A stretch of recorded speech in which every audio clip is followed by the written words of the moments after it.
Mirada Económica. Hola, hola, ¿cómo les va? Mirada Económica en el aire, media hora dedicada en exclusiva a la información económica a través de la pantalla de Canal 24 Horas. Tenemos muchos temas para tocar en este nuevo capítulo de Mirada Económica, pero antes vamos con un tema que ha generado discusión durante los últimos días. ¿Sabe usted? Se publicó un estudio que sitúa a nuestro país como el segundo en América Latina con la cuenta de luz más cara. Me imagino que es un ranking o por lo menos un podio que no le hace mucho sentido. Vamos con la gráfica que hemos preparado, las gráficas para entender un poco y llevar los números. ¿Cuál es el país con la cuenta más cara de la luz en América Latina? Guatemala. Estamos hablando de un consumo promedio de 250 megavatios hora. Esto en sencillo, es una cuenta que al mes en Chile sale 65.000 pesos. Guatemala lidera América Latina con 69.000. En tercer lugar viene Uruguay con 61.000. Pero si nos situamos a nivel planetario, mundial, para tener una referencia un poco más amplia, lo vemos en la siguiente gráfica. Chile, lo decíamos, promedio 65.000 pesos. Países como España, 69.000. Australia, 60.000. Noruega, 38.000. La Argentina, 19.000, mucho más bajo. Estados Unidos, 45.000. El promedio mundial, de acuerdo a este estudio, son 44.000 pesos. ¿Qué es lo que marca la diferencia? ¿Qué es lo que marca que un país esté en el primer lugar, que esté en el último lugar, en la mitad, que sea el segundo en América Latina como Chile? Vamos con la última gráfica que hemos preparado. Lo vemos. ¿Cuáles son los países que tienen la cuenta más cara bajo este mismo régimen de consumo? Obviamente, Bermudas, 113.000 pesos. Dinamarca, 111.000 y Reino Unido con 98.000. ¿Cuáles son los parámetros o factores que marcan la diferencia? Lo vemos ahí. Por ejemplo, generación eléctrica en base a combustibles fósiles, petróleo. Eso hace que la cuenta sea bastante más cara. La generación es mucho más cara. Impuestos en diferentes países también marcan la diferencia.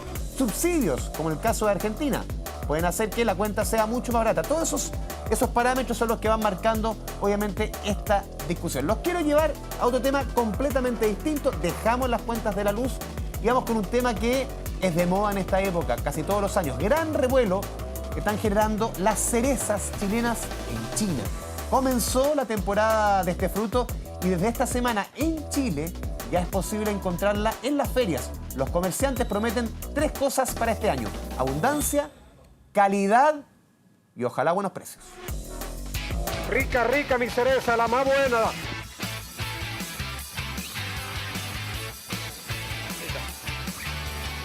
Y nosotros nos resistimos. Llegó la cereza y por supuesto vinimos a probarla y a comprar. Una de las frutas estrella de la temporada primavera-verano ya dice presente. La cereza, un fruto chileno de exportación, ya se puede conseguir en vegas y ferias libres. Sí, se ven buenas y se ven grandes, no se ven pequeñas. Pero la cereza, fíjate que este año viene rica y no viene tan cara. Me gusta así como Dios las manda. Se lava y se come, ¿no? Sí. Claro, son las cerezas más prematuras y por eso aún están caras. Cada kilo fluctúa entre los 3.000 y los 4.000 pesos. Sin embargo, lo que no se tranza es el exquisito sabor. Ya que llegó, la vamos a probar. ¿Está? Por supuesto, el sabor impecable. La cereza chilena es, pero magnífica. Le vamos a dar uno al camarógrafo igual. Puede que de aquí al fin de semana ya haya bajado un poco más, a 2.500, 2 lucas, pero va bajando de a poco. Ahora estamos, por ejemplo, a 4.000 pesos el kilo. La semana pasada 10, 12 y yo creo que para la subsiguiente va a seguir bajando. Es un fruto súper cotizado acá, ¿ya? Y además que también de exportación.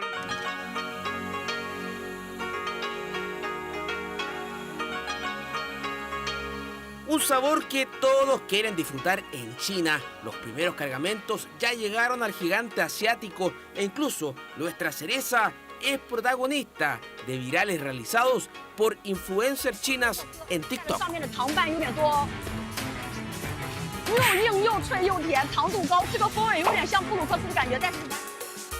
Tal como lee, unos 60.000 pesos cuesta el kilo de cereza chilena en China. Por eso que por estos días en la región de Coquimbo trabajan a toda máquina en la cosecha de este fruto, un primor que llega anticipadamente a diversos mercados del mundo. Las perspectivas están en torno a 1.500 toneladas salir al mundo. ¿Y cuál es la ventaja real que tiene? Es poder producir temprano con la mejor calidad posible para poder llegar a China de forma de primicia. Estamos trabajando también con los distintos actores públicos y privados en Chile con el objetivo de mantener una logística que facilite el proceso de exportación de nuestras cerezas. Este año nuestro país tendrá una producción récord, ya que se enviarán al extranjero más de 130 millones de cajas, un orgullo del campo chileno, que se disfruta en nuestra tierra, pero también en el exigente mercado asiático. Continuamos en Mirada Económica. Vamos con la entrevista clásica de este programa. Vamos a profundizar en la coyuntura. Hay hartos temas para conversar con un invitado de lujo. Conectamos ya con Roberto Saller, economista, expresidente del Banco Central. Roberto, ya casi un amigo aquí de Mirada Económica de la casa. ¿Cómo te va? Hola, buenas tardes. Muy bien, muchas gracias por la invitación. Roberto, partamos por a ver, las cifras que hemos conocido esta semana, cifras de crecimiento, un crecimiento por sobre lo que se esperaba para el mes de septiembre, sobre el 3%, lo informa el Banco Central. ¿Qué lectura haces tú del momento de nuestra economía? A ver, yo tengo una lectura bastante positiva, considerando elementos estructurales que demorarían mucho de cambiar, en el sentido de que nuestra economía se ha regularizado respecto a los desequilibrios muy fuertes que hubo después de la pandemia, por todo lo que fueron los aportes fiscales, los retiros de la AFP, tuvimos muchos desequilibrios. Hoy día eso está prácticamente corregido completo. La economía crece en torno a su potencial, que es en torno al 2%. El dato de septiembre fue bastante bueno. Y yo creo que efectivamente este año vamos a terminar creciendo en torno al 2,5% y el próximo año algo sobre el 2%, que para los estándares de la economía chilena es una buena cifra, que no es tan distinta por lo demás de los países promedio de América Latina. Entonces yo tengo una buena visión. Otra cosa es que, claro, el desafío más importante que tenemos es intentar que en lugar de crecer en torno al 2, podamos crecer gradualmente hasta ojalá llegar al 4 en estas condiciones, en las condiciones de la economía mundial sería muy bueno. Sí, Roberto, te lo pregunto porque, claro, estamos a pocos días de elecciones, obviamente que el discurso cambia, las posiciones se vuelven muchas veces más extremas y se instalan frases, por ejemplo, esto de la billetera quebrada, del país que se cae a pedazos, del gobierno de emergencia. ¿Cómo ves tú esas frases comparándolo un poco con la temperatura que tú ves de la economía? Yo tengo una visión radicalmente distinta a lo que tú has mencionado. Yo creo que estamos lejos de un país que se caiga a pedazos o cosas por el estilo. Basta con ver lo que han sido las 3 últimas evaluaciones de riesgo de las agencias de rating internacional, que se mantuvieron en el nivel mejor de América Latina con perspectivas estables, y esa gente está mirando no solo la coyuntura, sino que también el futuro y está comparándonos con otros países. Estoy viendo lo que está ocurriendo con la tasa de inflación, que todavía está alta, pero va gradualmente bajando. La tasa de desempleo ha bajado ya los últimos 3 meses, el empleo viene creciendo. Siempre, no estoy diciendo que sean cosas espectaculares, pero son señales claramente buenas. Hace poco tiempo atrás se daba una cifra que nadie después habló mucho de ella. Se decía que la economía chilena a fines de junio, el empleo había crecido en 141 personas. Ya, hoy día ese número equivale a 134.000. Yo quisiera reiterar este punto. De 141 en junio pasamos a 134.000 y yo no he escuchado mucho que la gente hable de 134.000. Es una enorme cantidad de empleo creado en un año, porque estas cosas van variando puntualmente por motivos distintos, pero 134.000 es un feroz crecimiento. Y le diría más, en el año en el acumulado en el año llevamos 72.000 arriba, que es mucho más que el acumulado que había en el mismo periodo del año pasado. Si miramos la creación de empleo de los últimos 12 meses, los que más caen es el empleo en administración pública y defensa. Que siempre se ha hablado de que aquí el empleo público está extraordinariamente alto, entonces distorsiona en parte el mercado laboral. Yo diría que todo eso es muy exagerado, es una visión muy sesgada, y que desgraciadamente tiene mucha prensa. No digo que sean ustedes, pero tiene mucha prensa y hay poca de esta otra información que yo creo que equilibra la visión que hay que tener sobre la economía chilena. Roberto, y en este balance de lo que ha sido, sobre todo la administración del presidente Boric, ¿cómo ves, sobre todo, por ejemplo, hay conceptos como crecimiento, lo han reconocido desde el mismo oficialismo, que no estaban quizás en las prioridades, no estaban en los titulares de los programas de gobierno, habían quizás otras prioridades. ¿Cómo ves que ha sido ese ese camino, ese tránsito, ese navegar hasta ahora, sobre todo de una generación joven que llega al poder con menos de 40 años? Uno puede hacer muchas críticas, pero también entender cómo ha ido cambiando esa posición. ¿Cómo lo ves tú? Yo comparto lo que tú señalas. Yo creo que es evidente que las prioridades que tenía el programa de gobierno, inicialmente el crecimiento económico no aparecía entre las principales prioridades, aparecía en forma bastante marginal, pero creo, y como efectivamente la gente joven, muchos de ellos con poca experiencia en el gobierno y con muy poca experiencia en el sector privado, buena formación técnica, analítica, académica, pero yo diría poca experiencia práctica, tanto como digo en el aparato público como en la economía, yo creo que fueron entendiendo y viendo cómo la realidad efectivamente ponía restricciones importantes, ponía condicionantes importantes, y fueron cambiando no solo el discurso, sino que también la acción. Y yo diría que eso se ha notado.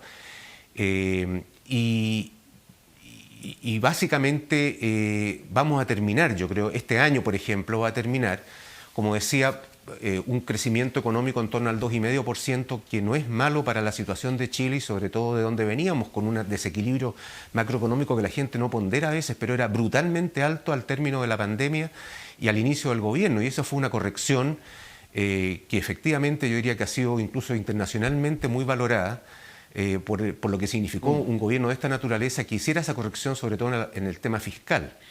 Entonces, yo diría que ha habido un aprendizaje, se ha ido de menos a más en ese plano. Hoy día se han aprobado un par de leyes ya, y hay otras que están por aprobarse o por implementarse sobre el tema de permisos y sobre el tema, digamos, a mí no me gusta el término, pero de la permisología que se llama, que también yo creo que es un avance bien importante, que indudablemente eso se va a valorar más en los próximos años, pero es un aporte muy grande a la institucionalidad de reducir el impacto que tiene ese exceso de burocracia, si se quiere, o de una forma muy ineficiente de tener los permisos que son necesarios. Entonces yo creo que había un aprendizaje importante, y quiero aprovechar a hacer un punto, y que tampoco se habla mucho. En el mes de octubre, o sea, estamos hablando hace menos de un mes atrás, se produjo la reunión anual que tiene el Fondo Monetario y el Banco Mundial. Ellos tienen 2 reuniones anuales todos los años en que participan prácticamente todos los ministros de Hacienda y los presidentes de bancos centrales del mundo, y aparece ahí un conjunto de estadísticas comparables internacionalmente llevadas por el Fondo Monetario, donde Chile, en la parte fiscal, que es una de las cosas que más se ha hablado, aparece realmente entre los países con menos desequilibrio fiscal, con menos deuda pública como porcentaje del producto, y en consecuencia también diría que porque hoy día pareciera que nosotros estamos en una crisis fiscal de proporciones, claro, de la prensa. Bueno, eso no ocurre cuando uno va a las agencias de rating. Hay temas, pero estamos muy lejos de esa visión que tú señalabas al principio, que yo creo que es muy catastrófica, y que tengo la impresión que está muy digamos, sí, perdón. Sí, sí. No, recojo un poco de lo que tú dices, y otras veces hemos conversado sobre este mismo tema, que tú siempre has puesto el foco de que desde afuera hay una visión mucho más optimista de lo que es Chile, sin decir que todo está bien, sino que no está tan mal, no es una catástrofe. Exacto. Desde afuera hay una visión bastante más positiva, menos pesimista quizás, de la que hay aquí adentro. Obviamente también hay un tema político, hay una campaña de por medio. ¿Por qué ves que hay esa polaridad entre afuera y adentro? A ver, afuera porque, bueno, efectivamente ahí las cosas son relativas, entonces nos comparan con otros países de la región, nos comparan con otros países emergentes, nos comparan incluso con otros países de la OECD, y nosotros salimos muy bien parados, no bien parados, muy bien parados en una serie de indicadores, sobre todo, digo, en el tema fiscal. Entonces, bueno, eso es un punto. Nosotros tenemos el riesgo país más bajo en América Latina, comparable, digamos, con todos los países con los que habitualmente nos comparamos. No hemos caído la diferencia con los demás países se mantiene, no estamos peor a pesar de todo el ruido que tenemos acá adentro. Yo creo que ese es un punto entonces que simplemente es observar el país en una perspectiva más amplia, como lo hacemos nosotros, que es natural que uno se ve lo que está en el día a día. Y yo creo que lo segundo, que es un tema bien discutible, pero creo que es bien importante, yo realmente creo que hay un tema de concentración económica y de concentración también en los medios de comunicación, sobre todo escritos, que realmente yo creo que uno no puede hacer abstracción de ese tema para entender por qué hay ciertos temas que aparecen con tanta fuerza y que yo creo que realmente son muy distorsionados. Quiero simplemente recordarte de nuevo que hace 2 meses atrás se hablaba de 140 empleos y ahora son centenas de miles, o más de 100.000 empleos, casi 200.000, y eso no se habla, simplemente no aparece. Quedó ese número de 140, se hizo el punto, se exageró y realmente era una cosa muy, muy puntual y que no se ha corregido por el lado, digamos, de quienes lo plantearon. Claro, por eso es importante también, y entre otras discusiones, y no es tema del programa, o sea, muchas veces, por ejemplo, el tema de la concentración de medios, el tema de los medios públicos, también es otra discusión que está ahí adentro de nosotros aquí en este mismo espacio, también en otros espacios económicos dentro de TVN. Hemos hablado de esos 34.000, o sea, se hace el punto, no estoy sacándome de la discusión, pero en el fondo también hay medios que lo hacen. Quiero ir a otro punto, Roberto. A ver, esto también, esta polarización se traslada también a la discusión presupuestaria. Yo no había visto, por lo menos en los años que llevo reporteando economía, que se rechace el 90% del presupuesto. Uno podría tener una queja del gobierno por ABC. ¿A tu juicio se justifica, se habla de poca transparencia, que se está escondiendo la pelota, como en la jerga futbolera? ¿Se justifica que en la discusión presupuestaria esté en el embrollo que esté metido hoy día por el tema, por ejemplo, la discusión fiscal? A ver, mi impresión es que realmente una cosa de este nivel, que yo tampoco la había visto, yo creo que responde fundamentalmente al tema de la polarización que estamos teniendo hoy día, sobre todo en el tema político, y que estamos a puertas ya de la elección. Yo creo que si no hubiera una cosa de ese estilo sería una conversación distinta. Creo que responde fundamentalmente a eso. Yo creo que el Ministerio de Hacienda ha ido mostrando cada vez más cifras. No digo que lo estén así, evidentemente se han equivocado, sobre todo en forma desgraciadamente bastante sistemática en la parte de los ingresos. Yo creo que ese es un punto válido, pero la cantidad de información que se está entregando hoy día es muchísimo mayor que la que había hace un tiempo atrás y indudablemente que puede mejorar, pero yo no creo que eso justifique rechazar el 90% de las partidas de un presupuesto. Me parece que es más bien un tema de ir creando un ambiente de desorden, de falta, digamos, de rigor técnico por parte del gobierno y que creo que fundamentalmente responde, como digo, a consideraciones más bien políticas coyunturales. ¿Tú ves en peligro el presupuesto 2026, que en el fondo, como no ha ocurrido estaba viendo la historia, desde 1891, que se rechace un presupuesto, tú lo ves en peligro? ¿1800? Sí, desde la época sí, desde Balmaceda. Sí, desde esa época hay que remontarse que no se rechace un presupuesto. En el fondo, ¿tú ves que esta vez puede ser una primera vez en 135 años? ¿Puede ocurrir? ¿Tú ves que el peligro es latente? Honestamente, yo no estoy muy al día en lo que es la discusión, digamos, del día a día en el tema en el Congreso respecto a esto. Yo espero, ojalá que no ocurra, porque eso significa que nuevamente seguimos una polarización muy extrema y que se acote, digamos, a lo que es lo más relevante de la perspectiva, sobre todo la oposición, sobre lo que se requiere de mayor transparencia o información por parte del gobierno. Creo que sería una muy mala señal, pero a esta altura, honestamente, no me sorprendería mucho que una cosa así ocurriera, porque, como digo, el ambiente está bastante cargado, es bastante obvio. Roberto Sales, te pido esperaría que no ocurriera, realmente me parece que sería. Sí, te pido que te mantengas en línea. Vamos a ir a la pausa aquí en Mirada Económica. Estamos conversando con el expresidente del Banco Central, Roberto Sales, y seguimos conversando, dialogando sobre la coyuntura económica del país y del mundo. Vamos y volvemos.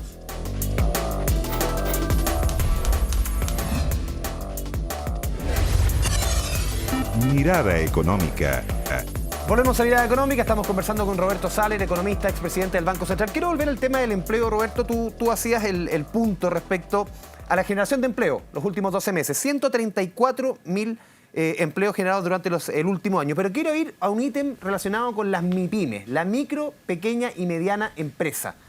¿A qué voy? Estaba revisando algunos datos de economistas de la Universidad Diego Portales. Lo cito, por ejemplo, el economista Juan Bravo, que siempre ha estudiado en profundidad el tema del empleo, pero él pone el foco, quiero darte el número, respecto al empleo en las micro, pequeña y mediana empresa, formal. Y dice que en el último año se han destruido 60.000 empleos en ese sector. Más allá de la economía, sobre todo en la mediana y grande empresa, ha generado mucho empleo. Y dice, aquí hay un factor súper importante, dice, porque se ha discutido mucho el estudio del Banco Central respecto al efecto del salario mínimo en el empleo. Y dice, aquí, cuando se terminan los subsidios a las pymes, apuntando a, obviamente, a acotar el efecto del alza del salario mínimo. Se termina eso y se comienzan a destruir los empleos en la micro y pequeña y mediana empresa. Y de entrega los números, lo dice el estudio del INE, 60.000 en un año.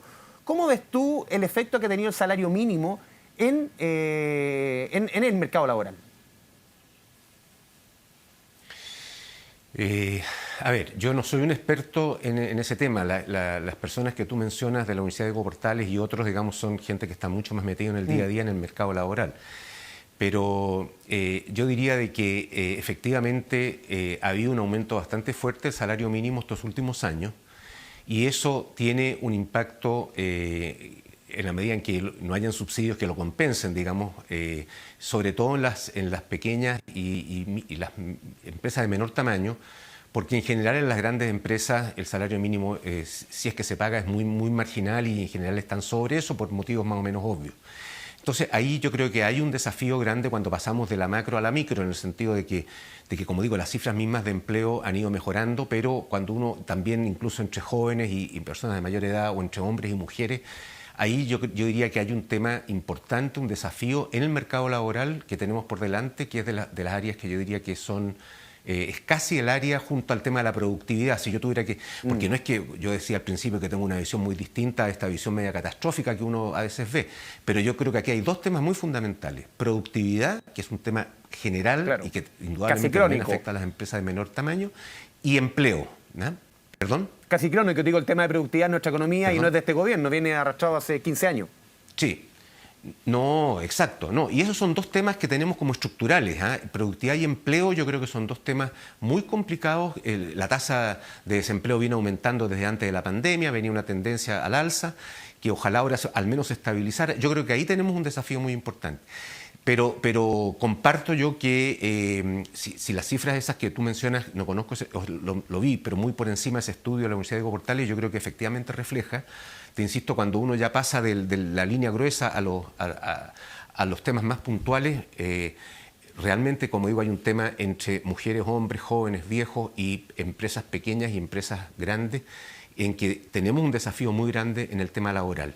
Puedo hacer un comentario que se me quedó en el tintero, que te lo quería mencionar, porque esto no es mérito ni de este gobierno ni de Chile, pero hay un tema en que la parte internacional, más allá de esta visión que tienen los de afuera, que es una visión, yo diría, más equilibrada sobre la economía chilena, tenemos, yo diría, varios elementos, oye, que yo diría que para el próximo año, año y medio, más allá del tema de Trump y lo que podría significar lo que haga Trump, pero yo creo que sobre Chile debería ser menor, tenemos varios temas favorables. Uno, que se ve que tenemos un riesgo país que sigue siendo muy bajo, ¿ya? Y eso comparativamente es una enorme ventaja para nosotros. Lo segundo es que tenemos una entrada de inversión extranjera en Chile que sigue siendo muy significativa, ¿ya? Y todo lo que uno ve en ese aspecto no creo que vaya a disminuir en el futuro y también es un elemento muy favorable. Lo tercero es que tenemos términos de intercambio que llamamos los economistas, que es fundamentalmente la relación precio del cobre a precio del petróleo, que se estima que en los próximos 18 meses va a ser muy favorable para Chile. Y por último, Estados Unidos, un país que va a seguir bajando, nadie sabe a qué velocidad, pero va a seguir bajando las tasas de interés de corto plazo y eso va a significar que el costo del financiamiento externo, sobre todo el más del de corto plazo que el de largo, para Chile también va a ir bajando. Entonces tenemos ahí un conjunto de elementos que yo diría que hacen que se vea hay una visión más promisoria de la economía por ese lado, por el lado externo. Y por el lado interno, una cosa que tampoco se habla mucho, las importaciones de bienes de capital vienen aumentando mes a mes respecto del mismo mes del año pasado, todo este año y prácticamente todo el año pasado.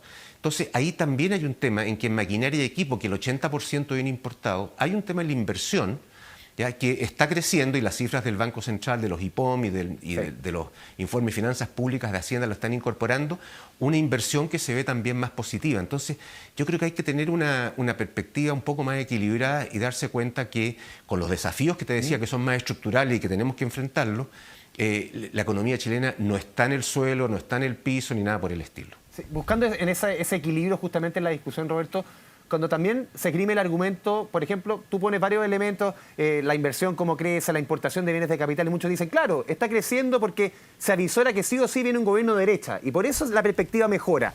¿Cómo ves tú ese argumento? Porque aquí hay argumento para todo. Exacto, no, obviamente. Lo que pasa es que eso no se puede probar. Ese argumento puede ser cierto, pero esto, como digo, el tema de la importación de bienes de capital venía ya desde el año pasado, ¿ya?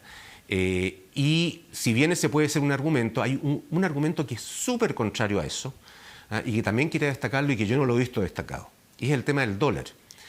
Porque se adiciona a lo anterior el tema de la bolsa, que los precios de las acciones en Chile han subido muchísimo y también se dice la bolsa sube porque están todas las expectativas de un cambio de gobierno, más promercado, etc.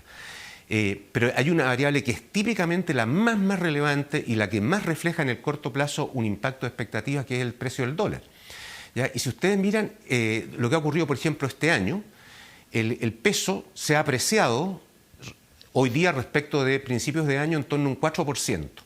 El resto de las monedas de América Latina con las que nos comparamos, el peso mexicano, el real brasileño, el sol peruano, el peso colombiano, están entre 8 y 12% de apreciación. Y nosotros somos los que menos nos hemos apreciado. Si nosotros estuviésemos, si fuera tan importante ese argumento y si fuera tan fuerte y fuera general, deberíamos tener una apreciación del peso extraordinariamente, al menos igual que el resto de América Latina, que están en una situación muy distinta y no se ve. Ese es un contraargumento a los otros que pueden ser ciertos, pero yo diga, si vamos a dar esos argumentos, démoslos todos, ¿me entiendes? Démoslos en la bolsa, démoslos en la inversión, pero también démoslos en el dólar, y en el dólar no se ve en absoluto que haya un cambio, una apreciación del peso, que es lo que uno debería esperar, frente a una expectativa de un cambio de gobierno, que todas las encuestas muestran una cosa de ese estilo, pero no se refleja en el mercado cambiario. Sí. Roberto, se nos va el tiempo, una última pregunta. La última vez que conversamos contigo aquí en este mismo espacio, yo te preguntaba por los principales nubarrones que tú veías para el futuro de la economía chilena. Conversamos creo que dos veces durante los últimos meses, tú decías el escenario internacional. ¿Esos nubarrones sientes tú que se han disipado, que son otros los nubarrones? ¿Cómo ves? O si es que hay otro, ¿cuál sería el principal nubarrón para la economía chilena mirando al horizonte? Yo diría que en el tema internacional yo diría que se ha reducido el riesgo de tener un entorno internacional más complicado. Te di varios argumentos por los cuales yo veo que hay aspectos positivos en la parte internacional. Los negativos vienen fundamentalmente, yo diría, por un lado más estructural, que con la llegada de Trump a Estados Unidos y su cambio de política, la globalización, que era una cosa que para nosotros como país pequeño y muy integrado en la economía mundial era un elemento muy favorable, se ve que viene en retirada. O sea, hay más proteccionismo, hay más fragmentación, se hace más difícil para un país pequeño, digamos, poder, en principio, se hace más difícil aprovechar de la economía mundial, que por lo demás se está desacelerando en forma fuerte. Ese yo diría que es un desafío significativo, pero como digo, se compensa en parte por el lado más bien favorable de cobre, todo lo que significa demanda futura de cobre, petróleo que se estima que va a bajar de precio, o va a continuar bajando de precio, tasas de interés que van a bajar. Pero ese yo diría que el aspecto más importante sigue vigente, pero yo diría que nosotros tenemos una ventaja, creo que la comentamos contigo la vez pasada, es que nosotros somos un país pequeño, que con respecto a Estados Unidos en particular, nosotros no tenemos un superávit comercial ni de servicios, tenemos un déficit en el sector externo. Nosotros somos deficitarios, o sea, no tenemos el argumento típico de Estados Unidos sobre China, sobre México, sobre Canadá, que tienen superávit con Estados Unidos. Nosotros tenemos déficit, o sea, nosotros, si algo, ellos debieran darnos un subsidio en lugar de ponernos aranceles.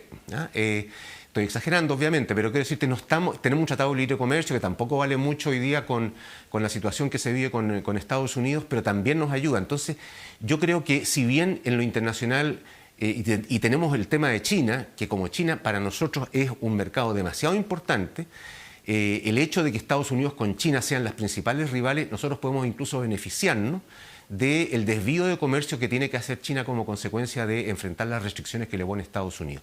Yo en ese aspecto también diría, siendo bien cauto, porque creo que ahí hay un desafío, tengo la impresión que es menos complicado de lo que era a principios del gobierno de Trump. Roberto Saller, economista, expresidente del Banco Central, te agradecemos este diálogo, este espacio, esta conversación con Canal 24 Horas con Mirada Económica. Muchas gracias, Roberto. Muchas gracias a ustedes por la invitación. Que estén muy bien. Nos vemos. Chao, chao. Y a todos ustedes, muchas gracias por la sintonía. Nos vemos la próxima semana en nuestro capítulo de Mirada Económica. Chao, chao.